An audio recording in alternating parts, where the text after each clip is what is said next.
And we're back. PFL number 8 semifinal. Adjoudj, Logan, Storley. I'm joined by my man Joey DFS, and this one hits home. We're in the good old South Jersey of Atlantic City, where the PFL is hasn't been here since COVID, and nobody could go to the fight. So gladly enough, we will be there in person, sitting next to each other, no dating. And we're going to be watching some fucking bangers because this card is a really good card. This card ended up turning out to be pretty good. I got a little bit more excited about it once we started tape studying. Shouts to the chat, though. We got my boy T. Moss, first one in the building, and Joey DFS in there as well. Make sure you guys hit the like, subscribe. Joey, how you doing? How you feeling? Man, we are 2 days away from PFL. Never been to a PFL event. I'm excited as fuck.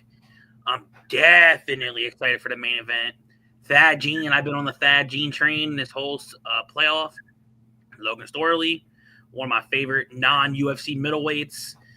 So it's definitely going to be still tempting on who I'm going to pick in that fight. So definitely stay tuned for that because right now I'm still undecided. So until we get to the main event, y'all ain't going to know shit. Yeah, if you see me looking down, we're going to try to do timestamps in this episode. So I got my little notebook right here, and I also need to pull up Bet365. But while I do that, Joey, let's get to the first fight of the night, Matt Turnbull versus Tom Pergulio. That's how we're going to try to pronounce this one. Joey, take this one away here for the first fight of the night. How you feeling about this one? Big chalk here on Tommy Boy here coming from Team Cartel. Yeah, this is your grappler and Turnbull versus striker versus Tom. It's going to depend on how the fight goes. If Turnbull can definitely get the takedowns, he's very live to win minutes on the ground, and he'll be the superior grappler. But if he's not able to get the fight to the ground, I think there's a very good live chance within the first 2 rounds. Good old Tommy Boy from the New England Cartel is going to throw his hands until he knocks old boy the hell out. 6 out of 7 wins are by round 1 knockout.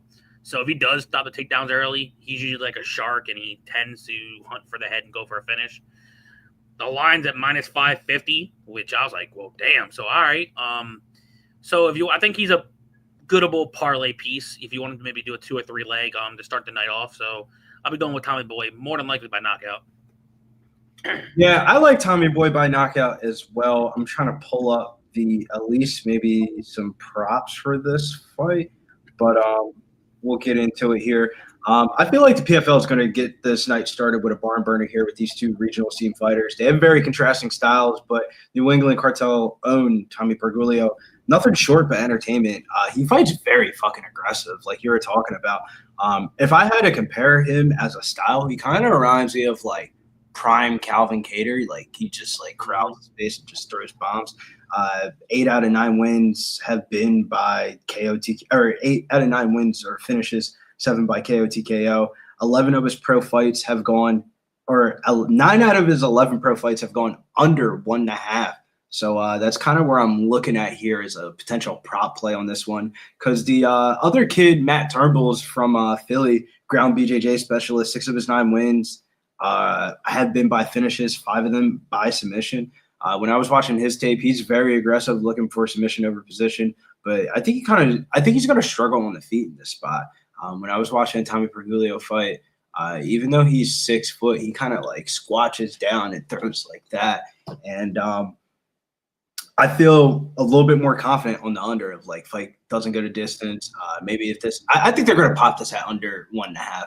The fact that where is it 9 of his 11 pro fights have gone under 1.5. I would imagine this is going to be a under 1.5 at like minus 150.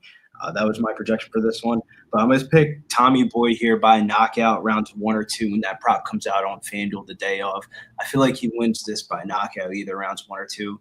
But I will say, though, if he fucks around on the ground a little bit too long with Matt Turnbull, I wouldn't be shocked if Matt Turnbull got a submission. So, like, if I had to rank, like, confidence rating, I like them more than Isaiah Diggs, I'll tell you that much. Everybody's looking to back the Nelson guy in that one. But let's get into the second fight of the night here. We got Jake Shields versus Nick. We don't have a specific line for this one, but I believe I was lining this one around that minus 166, plus 140 range. That was how I was aligning this. But this is the last added fight to the card, and it should be another good one. Nick Meck's coming off that promotional debut, first-round finish in his last fight.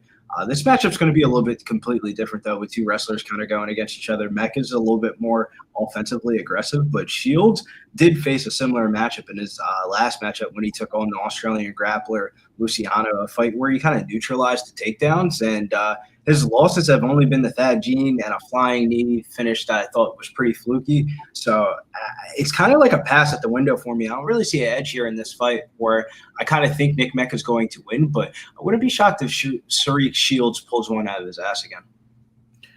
Before I get to the breakdown, Wine Time, what's up, my brother? Appreciate you coming in, my boy. Yeah, like I was waiting for this line to come out.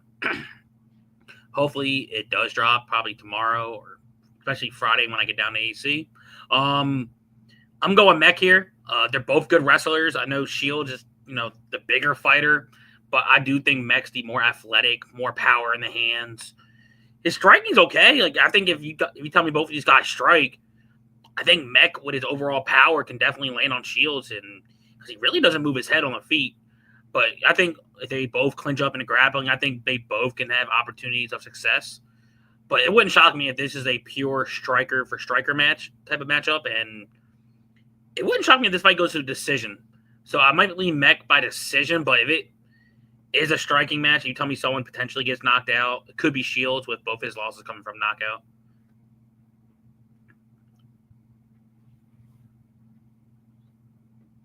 You're muted, bro. I wouldn't say this is a striker versus striker match. I feel like somebody's going to be the better grappler. And I just think it wouldn't shock me if it canceled. It wouldn't. I don't know, man. Like Shields is the better grappler. I feel pure grappler. Meck is the guy who's probably the stronger wrestler, can probably hold for position. But that's why I wanted to stop by. Appreciate you one time, bro. Shouts to One Time said want to stop by. But next fight here, Nathan Kelly versus Fred Duprass here. This is going to be a grappler's delight type of matchup. Kelly has kind of fallen into hard times, though, losing back-to-back fights by submission. His durability hasn't been able to hold up since he stopped getting like layup type of matchups. That all happened within the last 7 months. So I feel like the first thing that you have to think about is confidence level for him in his head in this fight. Because if there's one thing that Kyle Duprass isn't short of, it's definitely confidence. He's all gas, no brakes. He's a complete sub-merchant. 8 of his pro wins have been by submission. All of his wins have been by submission. He has a deep bag of tricks on the ground, the best one being the guillotine choke, but he could definitely pull off other submissions as well. He was almost on his way beating fucking Braga in his last fight, and he had him in the deep submission in round 1. Braga was able to pop out, and he was able to finish him.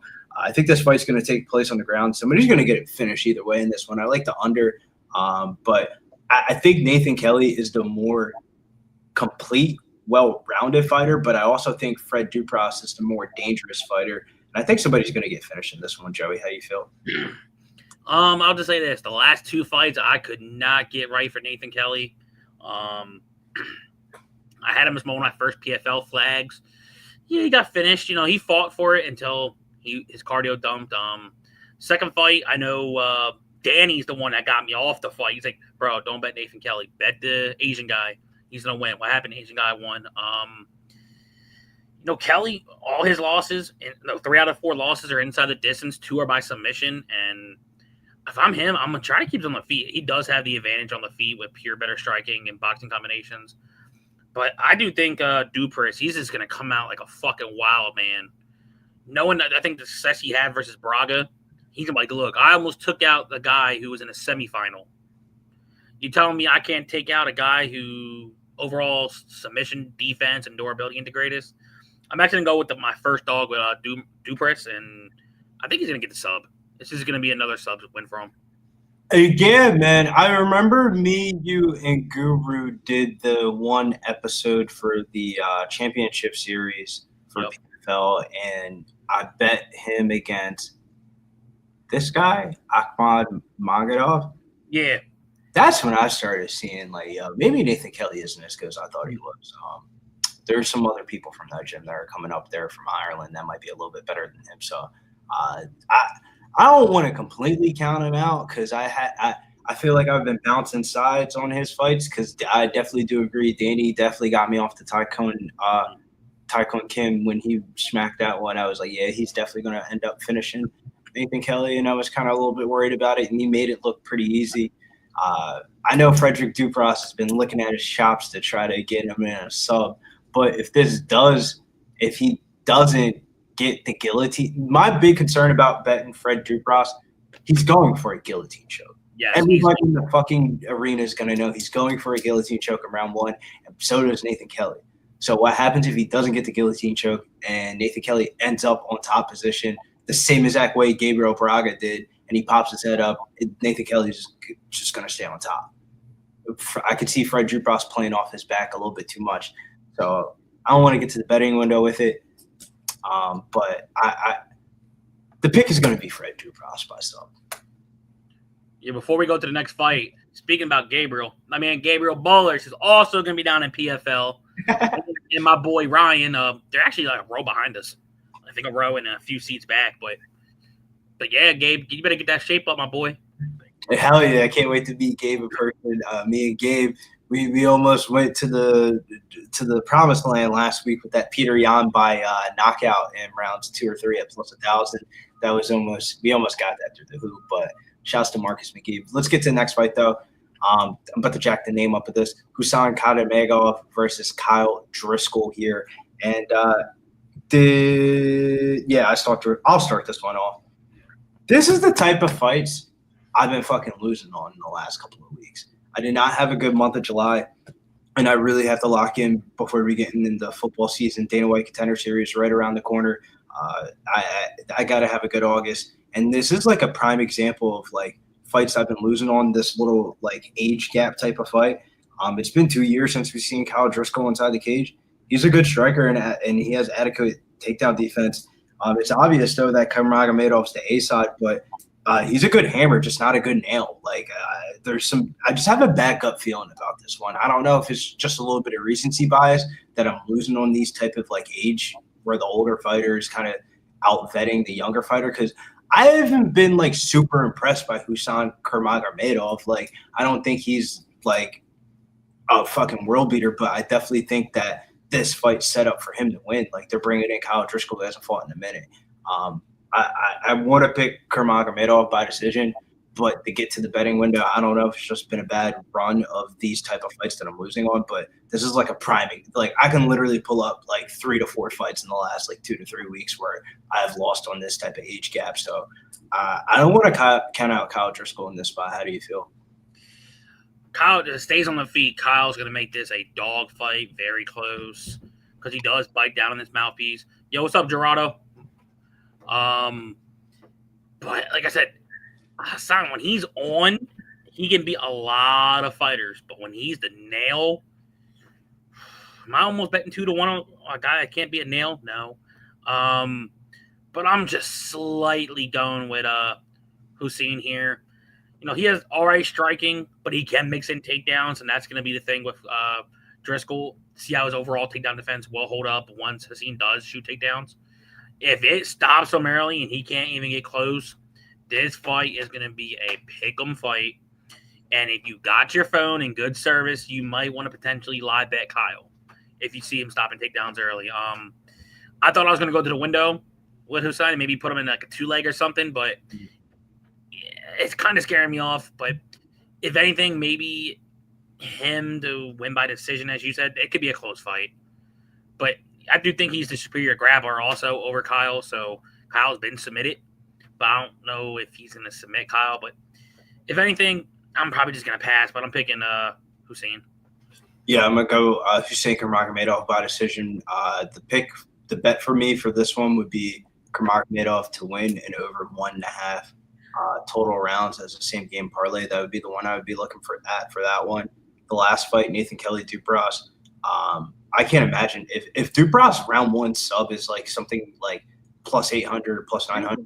I'm definitely gonna have to sprinkle on that. I like the unders in Kelly Duprass because I definitely think if Nathan Kelly hits his potential ceiling, he ends up getting the finish. And we don't have any odds on Shields, Meck, and we definitely broke down the time of Pergulio one. I forgot to say, like, like best bet or the bet that I'm looking at. This one here, Jacob Kazuba versus Sergio Casio. This is a interesting fight because this one's going to be a complete car crash. I wouldn't fully count out Sergio Casio. The betting odds is pretty fucking crazy. Minus 670 versus plus 430. Opened up minus 800. And I can understand why it's going down because Casio is a dangerous submission game, a good submission game. He can mix it up on the feet. He took a very bad loss versus Derek Sanders in his last fight. He was like a minus 280 favorite. His promotional debut, though, he did beat Anthony Romero, and everybody and their fucking mom was back in Anthony Romero, the Canadian prospect, and Casio beat him pillar to post. He beat him all 15 minutes. Like, he was just a way better fighter. And he was a plus 325 underdog in that fight. And then in his last fight, the market kind of corrected itself, minus 280. I ended up staying off of that one. But Kazuba is a good kickboxer. I think his wrestling is a little bit better than Casio, and he has good kickboxing as well. Believe he's two-time European lightweight champion from their tournaments, from the fights that I was watching. But the part that I couldn't figure out was, yeah, he's 14-0, but dude, I watched like 2 or 3 of his fights. He's had some sketchy fucking moments along the way. Like versus Connor Hughes, he was getting beat the fuck up in that fight, in the beginning of that fight, and he ended up coming back. So it's kind of one of those spots. I don't want to put all my eggs in one basket here. Like maybe if he was on like there's only 9 fights on the card, so maybe if he was like the 6th leg of a ticket or something like that, I would throw him in there. I think he's gonna win this spot. It's just I don't like betting on favorites that are slow starters unless you're Peter Yan. Yeah, I'm kind of more confident in Jacob here. None against Sergio. You know, he's also game. He comes out aggressive. But you got to be careful becoming over-aggressive on the type of striker that Jacob is. And I think maybe round 2, he could maybe find that rhythm and potentially get Casio out of there because 9 out of 10 losses. Is it 9? Yeah, 9 out of 10 losses are inside the distance for Casio. And he's also one of the types where, but he's a big dog, though. But when he's a nail, he's not a good nail. He gets it. He's like, oh, fuck, I'm done. But, yeah, I actually do like Kazuba inside the distance right here. I think he could definitely get the knockout within late round 1, early round 2. You think he gets the finish here for Kazuba? Yeah, I just think the striking's not close. What are you feeling here? Just a straight up ITD? Because the thing that I didn't because I remember from the European tournament, they're saying like he's a kickboxer, bro. He be trying to wrestle a lot, man. Like the Connor Hughes one, you end up getting that. It was the John Mitchell fight because I fucked with John Mitchell. I bet on him actually pretty recently, and I was very shocked. His ground game is a little bit better than what giving credit for. The Cain Musasa win is pretty legit as well. Remember that fight from one of the European series. So I don't. He's gonna win the fight. It's just like.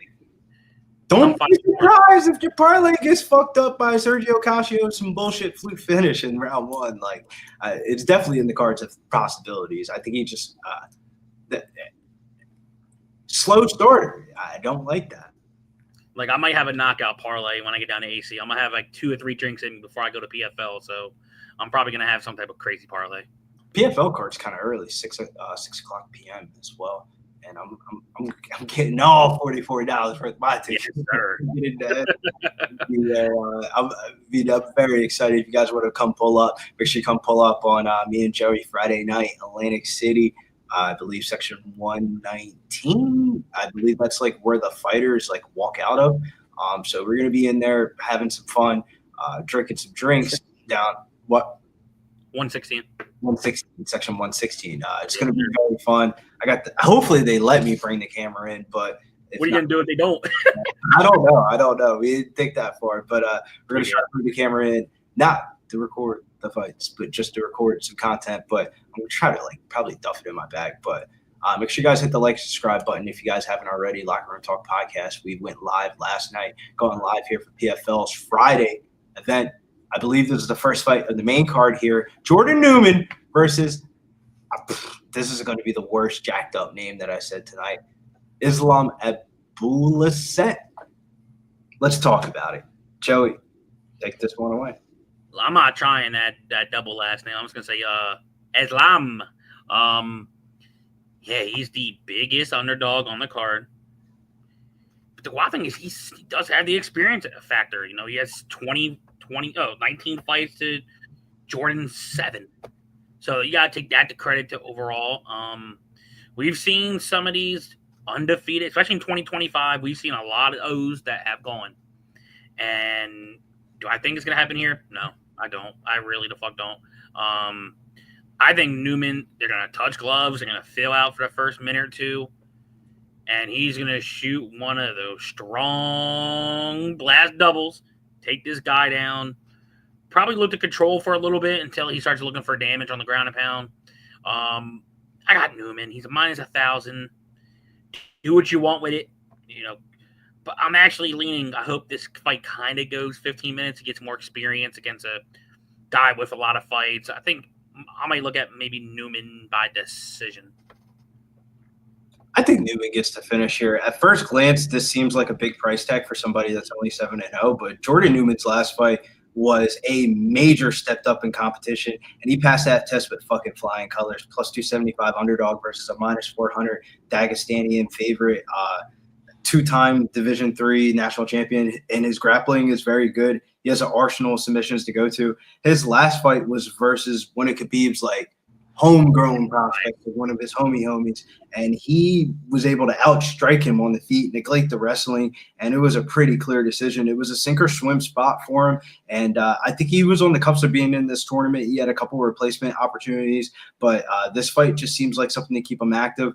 Bassett was actually a favorite versus Mike Shipman in his PFL promotional debut, who's in the finals this year, and even though he looks physically fit, I question his ground game, except in bottom position from Mike Shipman. Bro, I ain't never seen Mike Shipman fucking wrestle in fights. No. He was wrestling the fuck out of him, man. He was just beating the brakes off of him. I mean, Shipman was hitting blast, double, singles, almost got a submission before the knockout is a red flag. And as you come stateside, as these bigger organizations, the level of competition is definitely raised, and it's hard to gauge where the floor is because a lot of his wins aren't the most impressive. Like he has decisions littered all over that 16-13 record. So I'm going with Jordan Newman inside the distance by submission. And I think it's going to be early. I think he's going to beat the brakes off of him, and people are going to remember the name Jordan Newman after this weekend. Hopefully that's a good plus money prop. I don't think 5. I would say plus 150 would be my projection on his submission prop. If that's the case, I might take a sprinkle, but I would like to see him get more experience. Just try to go get more cage time. I mean, he went 15 minutes in his last fight versus Khabib's cousin, or not Khabib's cousin, but one of Khabib's homegrowns, and he was beating the brakes off of him. Yeah, he was. I thought it was going to be like a wrestling match, and the kid's a pretty good striker and wrestler, and Jordan Newman fucking clipped the shit out of him.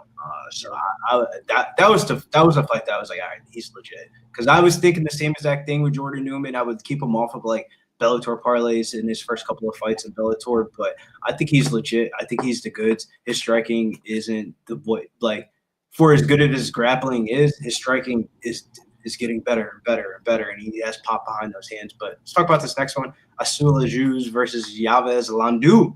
And this is a weird matchup, striker versus grappler matchup, but both fighters can mix it up on their feet and the ground.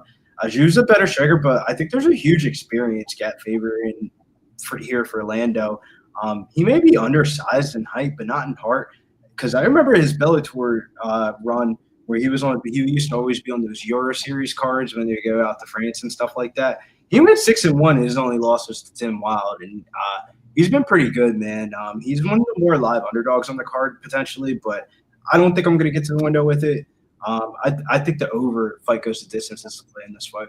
How about you? That was more my lean. I was like, look, this old vet, he has 30 fights compared to old young boys 10. So twice the experience. Let's see, Gerardo. I'm not trying. I'm gonna say. Round 2, round 3. I'm not trying to pronounce that last name. Good Lord.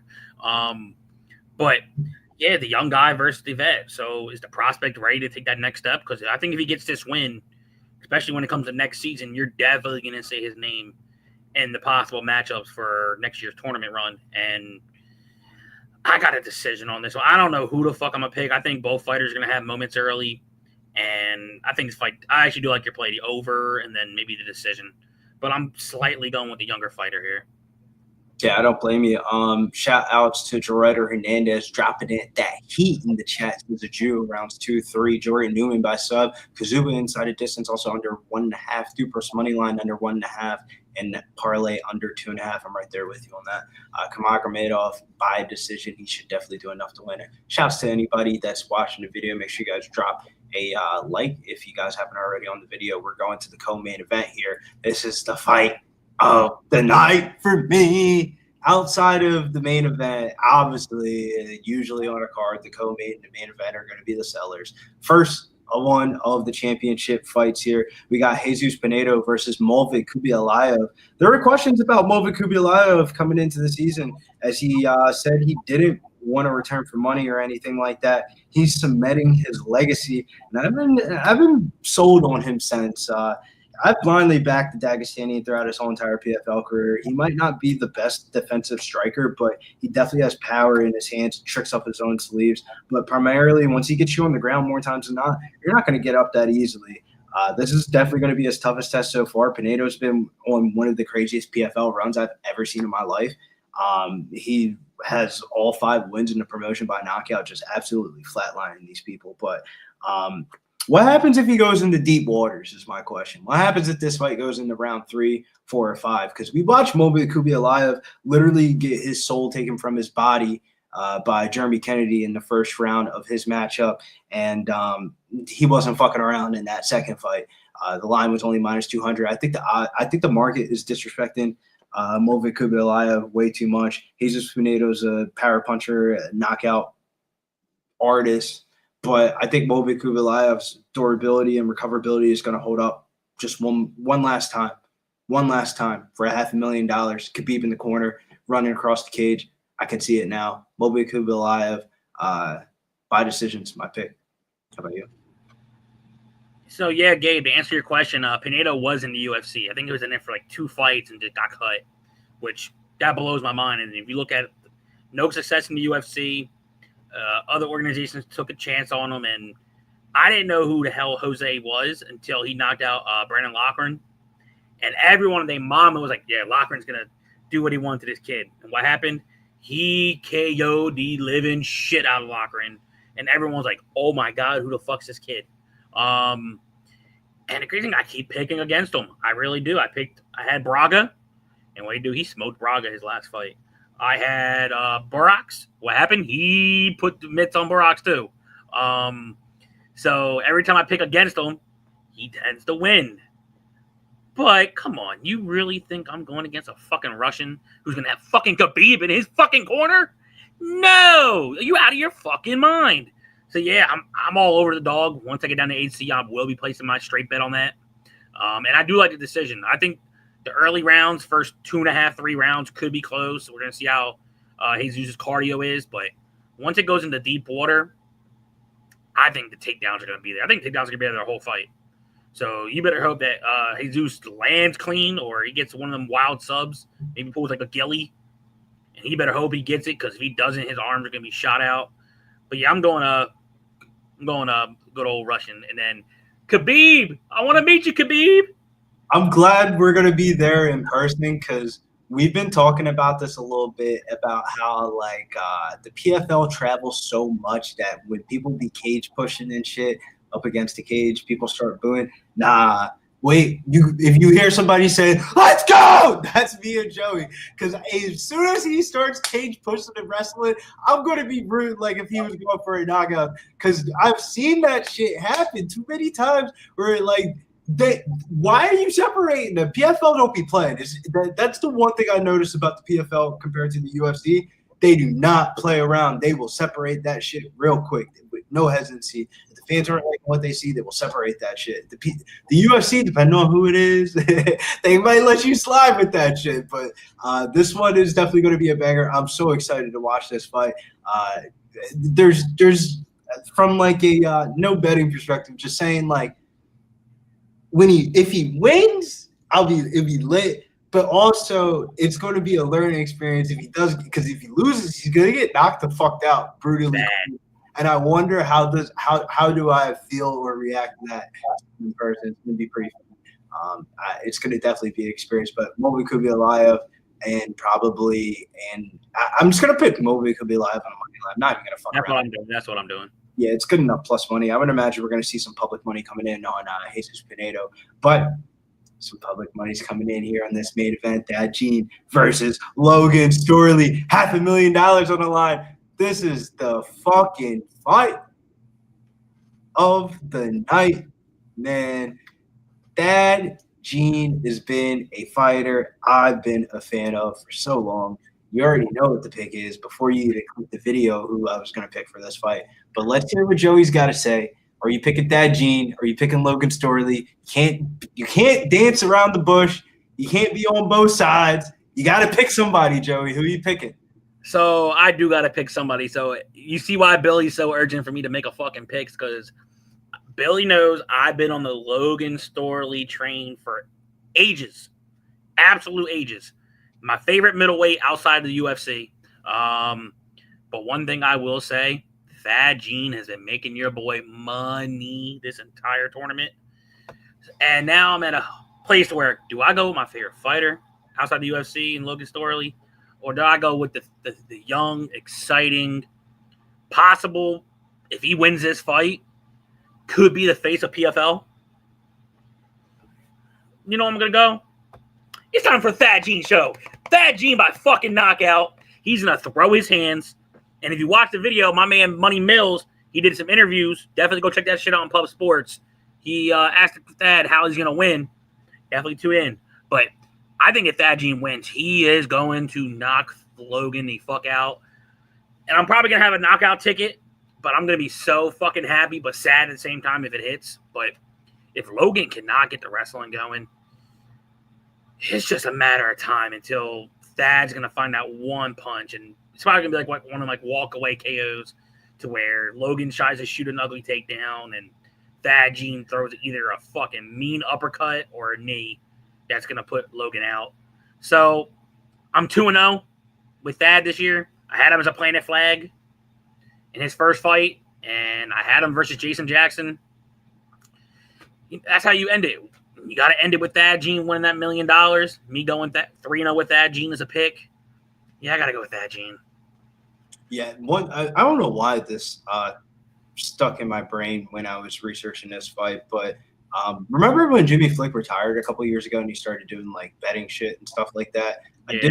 I did a couple videos with him on Instagram, and I remember the one thing that he said to me that always stuck in my brain was fandom is what's going to drive the sport to a different level, and sometimes don't let your fandom take over your complete bet. But if you have that gut feeling about somebody, just take it. And that's how I always felt about Adjoudj.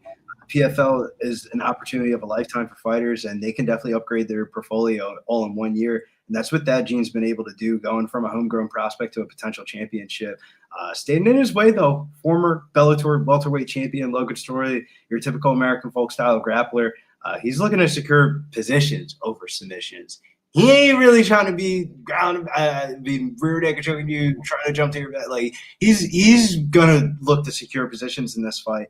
Storley's stand-up game, though, has been exposed before in his first PFL promotional fight when he fought the Dagestanian striker. The takedowns did not work, and he suffered his first career loss by knockout. And I think this is going to be number 2 here. I think Adjoudj's going to find some sweet chin music here early in this fight. We're going to be screaming like fucking wild men. I think Adjoudj's going to knock out Logan Storley, and the place is going to go wild in Boardwalk Hall. That's what I hope happens. That's what I think happens. That's what I was watching on the tape. However, though, there is definitely a chance, though, because the Jason Jackson fight was super fucking close. I was hoping we were getting the decision, and we got the decision, but that would definitely fall in the favorable bounce category for fights and stuff like that. Because Jason Jackson, though, I think poses a little bit more problems for Adjoudj because he can strike just as good as he can fucking wrestle. Like, yep. Jason ass kicking Machine Jackson's got. I think that was a little bit of a tougher matchup. Logan Storley is a better pure wrestler, but I think Adjoudj's going to have an easier time on a stand-up. So if he's not I feel like he would just really be negating the takedowns, and if he hits him with that uppercut, that same exact uppercut that Dagestanian hit him with, I think this is sweet chin music, and Logan Storley goes down. Adjoudj by knockout is the pick. I think it's going to happen early and like one or two, like he said in the video. I think he's fucking around, man. $500,000 on the line. Logan Storley been there. He reached the top. He's been at the top before. He was the welterweight champion for Bellator. He's had big fights and stuff like that. I think it's time for a new, fresh air here, and I think that Adjoudj's fucking gonna make us some money this weekend. Man, look, if this wasn't the main event, I probably wouldn't have went.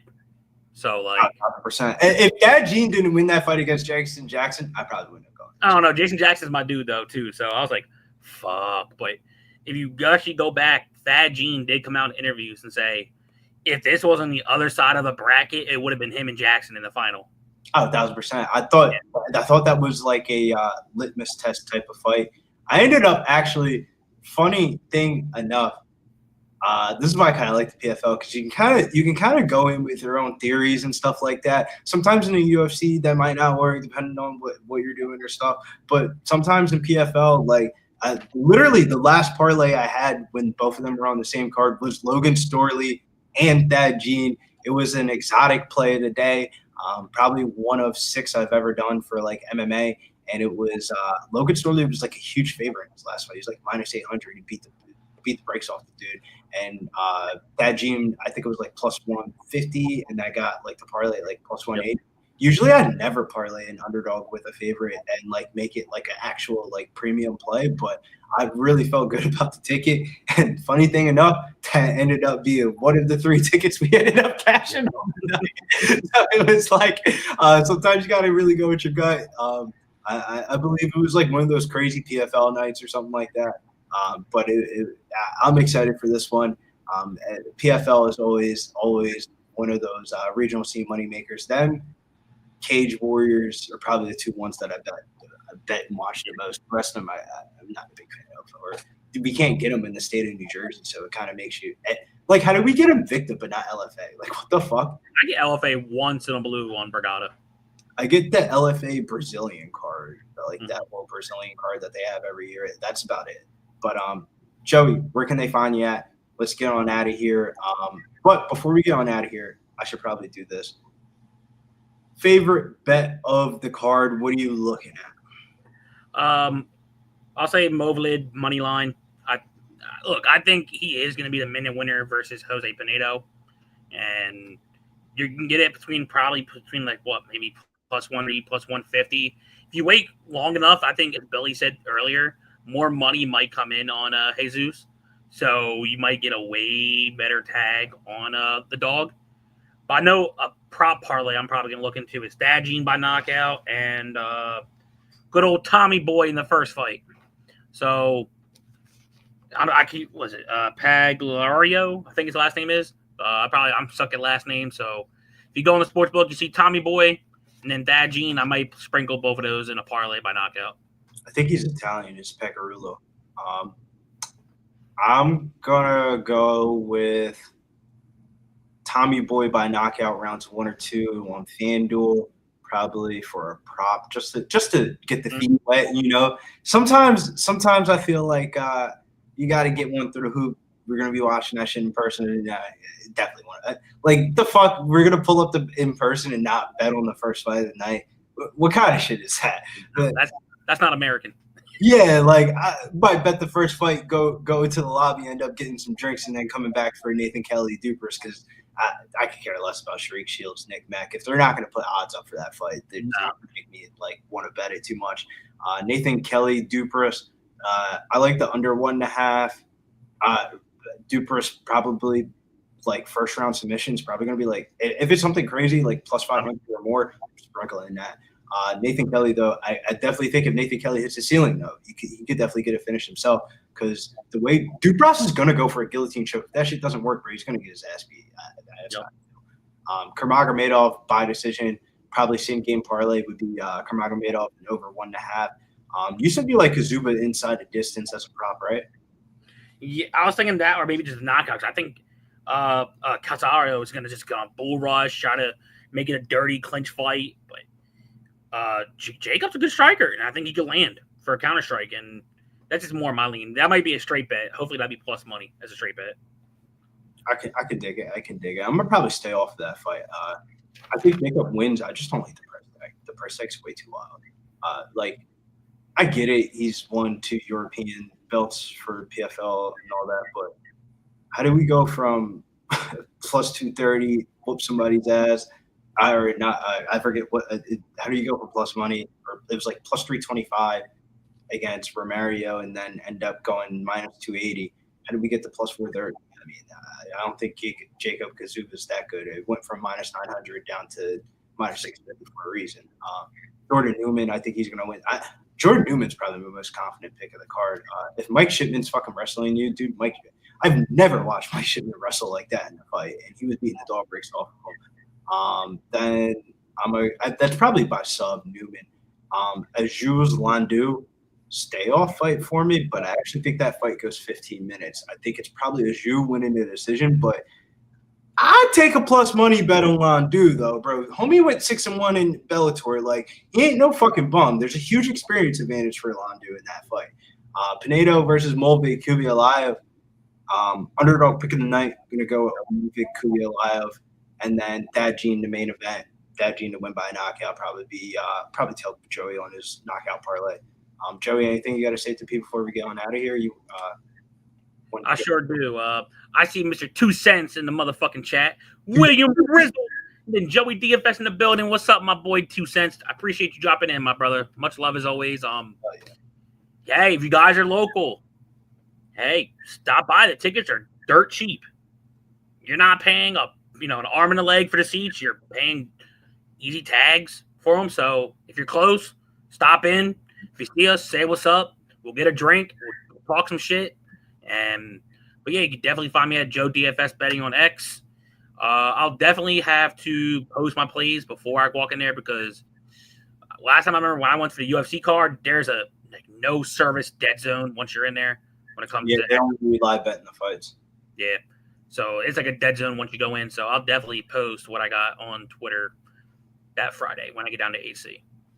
Yeah, I'm super excited to meet you, Danny, whole gang. Gabe's going to be in the building. I think there's going to be some other people. Fitzmagic's birthday, so make sure you guys pull up Atlantic City.